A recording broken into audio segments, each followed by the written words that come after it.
Alors dans cette vidéo, on va voir deux choses. Je vais dans un premier temps vous expliquer les 5 types de compresseurs qui existent et non pas les types de compression, hein. C'est vraiment les types de compresseurs qui existent parce qu'on ne les utilise pas exactement dans les mêmes cas. Et ensuite, en deuxième partie de vidéo, eh bien, je vais vous donner un petit peu des points de départ que vous pourrez utiliser pour différents éléments dans votre mix. Comme ça, vous ne serez pas totalement perdu quand vous vous retrouvez face aux paramètres initiaux de votre compresseur. Alors le premier type de compresseur dont je vais vous parler, ce sont les compresseurs VCA. VCA, ça veut dire Voltage Controlled Amplifier. Et ces compresseurs VCA, vous les connaissez mieux sous le nom de compresseur SSL, puisque voilà, le compresseur SSL est un compresseur VCA. On retient en général plus la marque d'un compresseur que son type, mais voilà, sachez que les compresseurs SSL sont des compresseurs VCA. Vous n'avez absolument pas besoin de retenir les différents types en fait. Ce que je vais faire, c'est que je vais vous donner les types et je vais vous donner le compresseur que vous allez potentiellement connaître qui y est associé et je vais vous expliquer un petit peu les caractéristiques et quand utiliser ce genre de compresseur. Comme ça, vous ne serez pas perdu et vous saurez en fait quel outil aller piocher dans votre boîte à outils de compresseur. Donc, on revient, SSL égale VCA. En fait, les compresseurs VCA, ils sont vraiment reconnus pour ajouter ce qu'on appelle du liant au mix, pour donner un effet de glue entre les différents éléments et vraiment donner une impression de cohérence assez forte à un mix. Donc, il est plutôt recommandé d'utiliser ce genre de compresseur sur des groupes, donc ça peut être des groupes de batterie, des groupes de voix, le mix au total en général, parce que il va beaucoup mieux agir sur de l'information complexe plutôt que sur une piste toute seule. Je vais clairement pas rentrer dans les détails d'un point de vue électronique de chaque type de compresseur pour vous expliquer pourquoi ça fait si plus que ça, parce que même moi, je ne me considère pas expert de la chose. Je suis sûr que vous trouverez plein d'informations sur Internet à ce sujet si ça vous intéresse. Deuxième type de compresseur, on va avoir les compresseurs FET. FET, ça veut dire Field Effect Transistor, donc un transistor à effet de champ. Les FET, à la base, ils ont été conçus pour émuler le son d'une lampe. Donc, vous voyez ce que c'est, les amplis à transistor, les amplis à lampe pour les guitaristes, peut-être. On dit toujours que les amplis à lampe ont un peu plus de chaleur, etc.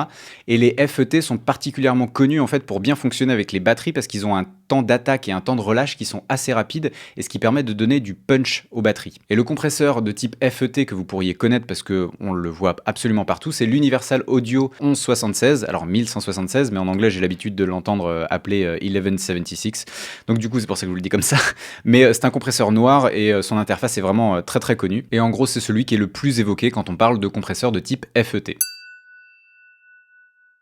Ensuite, troisième type de compresseur, les compresseurs qu'on appelle les optocompresseurs ou les compresseurs optiques. Donc on appelle ça un compresseur optique parce que c'est basé sur une ampoule et sur une cellule photoélectrique qui, à elles deux, permettent de réduire le gain. Alors le fonctionnement de l'optocompresseur, il est un petit peu différent du compresseur que vous pouvez avoir dans Ableton parce qu'en fait, le taux de réduction de gain est déterminé par le volume qui rentre dans le compresseur.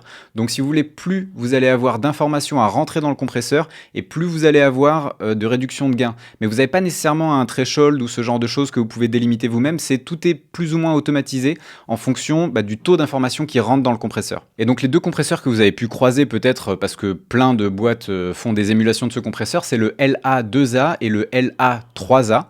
Donc il y en a un qui a une façade blanche et l'autre qui a une façade noire. Il faut savoir quand même que ces optocompresseurs ne sont pas du tout idéaux pour gérer des signaux qui comportent beaucoup de transients ou de transitoires en français.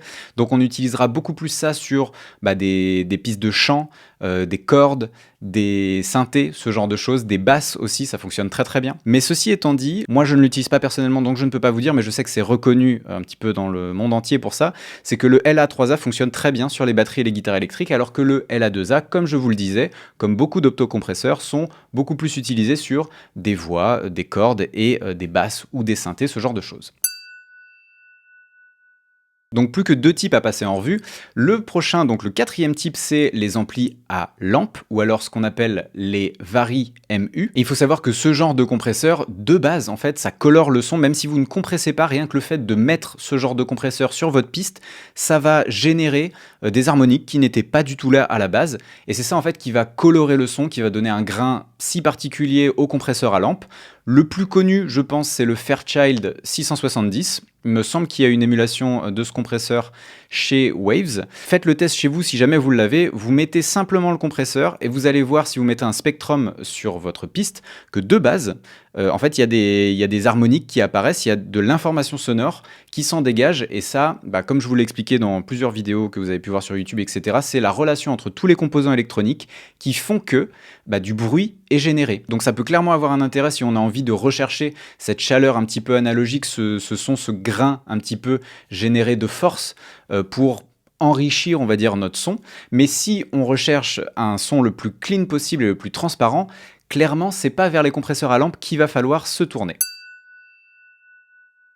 Et enfin, le dernier type de compresseur, donc le cinquième, sont les compresseurs à pont de diode. Je n'ai jamais utilisé de compresseur à pont de diode, donc je ne sais pas comment ça fonctionne. Le seul truc que je peux vous dire, c'est que manifestement, parce que je me suis un petit peu renseigné quand même, faut pas déconner, le compresseur le plus connu dans cette famille, c'est le Neve 33609. Mais sachez que déjà, avec les 4 autres types de compresseurs, de base, vous pouvez faire tous vos mix. Hein. Tous les studios du monde ont les genres de compresseurs que je vous ai cités avant. Ils les ont pas tous, bien sûr, ils choisissent le son qu'ils ont envie d'obtenir, mais c'est pour ça qu'on a des plugins aujourd'hui et qu'on peut venir piocher dans des boîtes à outils de compresseurs qui coûtent bien moins cher que le matériel originel. Même si, selon les puristes, les plugins ne valent clairement pas le matériel original. Je n'ai jamais eu la chance d'en avoir un entre les mains, je ne peux pas vous le dire. Moi, tout ce que je sais, c'est que le résultat à l'intérieur du logiciel, en utilisant ces émulations, est vraiment canon. Il faut juste savoir ce que vous voulez utiliser, ce que vous voulez donner comme effet avec votre compression à votre son, et puis en fonction du type de son, comme je vous le disais, peut-être sélectionner un compresseur qui lui sera plus adapté, plutôt que de simplement mettre bêtement un compresseur sans savoir à quel type il appartient, et puis en se disant que c'est un compresseur comme un autre, donc de toute façon ça fera le taf. Pas forcément, il y a des compresseurs qui sont plus optimisés que d'autres pour certains types de sons. Et donc comme promis en début de vidéo, là maintenant je vais vous donner des bons, on va dire, points de départ, parce que clairement ça va être plus des fourchettes de paramètres à appliquer en fonction des différents éléments de votre mix. Alors avant de procéder à vous donner ce genre d'informations, je tiens à préciser quelque chose de très important. Il faut savoir que la plupart du temps, aujourd'hui, on travaille avec des packs de samples, et du coup des samples qui ont été traités, donc qui ont déjà été compressés, qui ont déjà été limités pour certains, à qui on a déjà appliqué des effets.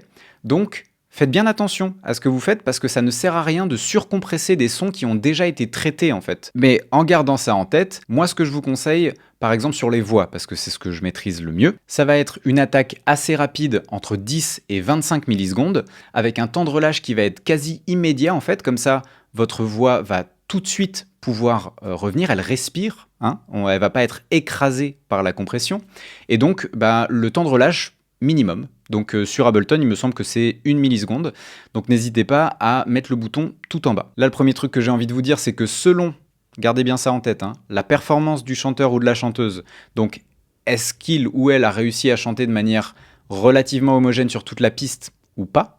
Déjà, est-ce qu'il y a besoin de compression ou pas? C'est la vraie première question qu'il faut se poser.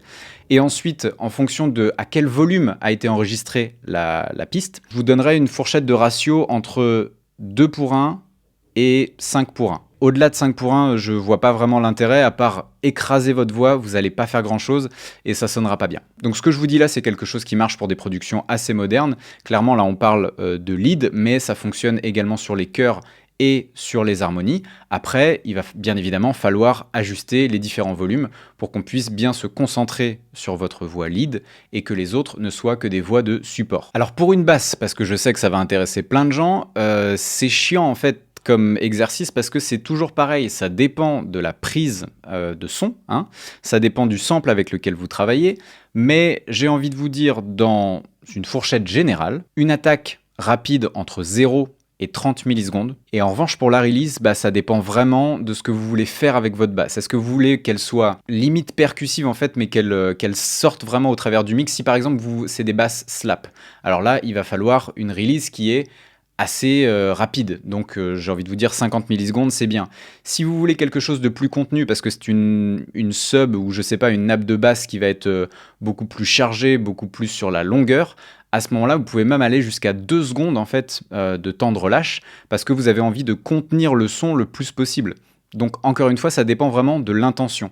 Mais maintenant que vous comprenez un petit peu mieux les paramètres, au moins, Vous voyez la logique qu'il y a derrière, et ça, c'est vraiment le plus important. Et donc, le dernier type de paramètre que je vais vous donner, c'est par exemple quand on applique un SSL, ou donc un compresseur de type VCA sur un groupe, pour justement ajouter du liant, pour faire l'effet glue. Moi, personnellement, j'utilise très rarement le ratio maximal. Je sais que sur celui d'Ableton, vous avez le choix entre 2, 4 et 10. Moi, très souvent, je le garde sur 2 parce que je n'ai pas envie en fait que ça surcompresse. C'est pas le but en fait, c'est vraiment juste d'apporter un petit peu de cohérence à l'ensemble du groupe. Donc on veut une compression assez légère, quelque chose qui rapporte encore une fois juste simplement du liant. On n'est pas là pour écraser des crêtes ou des pics de volume du tout. Et donc du coup, pour que ce soit vraiment actif dès que le son dépasse le seuil, eh bien je mets l'attaque au minimum et le temps de relâche sera assez long pour le coup parce que j'ai envie que ça fasse une compression un petit peu continue et je descends le threshold, le seuil. Vraiment, faut que ça commence à faire bouger l'aiguille, mais j'y vais pas du tout comme un bourrin. En général, quand elle commence à bouger, on va tout de suite se retrouver autour des 2 dB de réduction. Vous pouvez éventuellement monter jusqu'à 5 si vous avez envie que ce soit très très prononcé, mais je vous dis, restez léger. La compression, c'est vraiment un outil qu'il faut utiliser avec subtilité. Bon, alors très grosse vidéo, beaucoup d'informations, n'hésitez pas à la regarder plusieurs fois. Prenez le temps, hein, faites plein de tests de votre côté, et quand vous serez prêt, je vous laisse passer à la suite.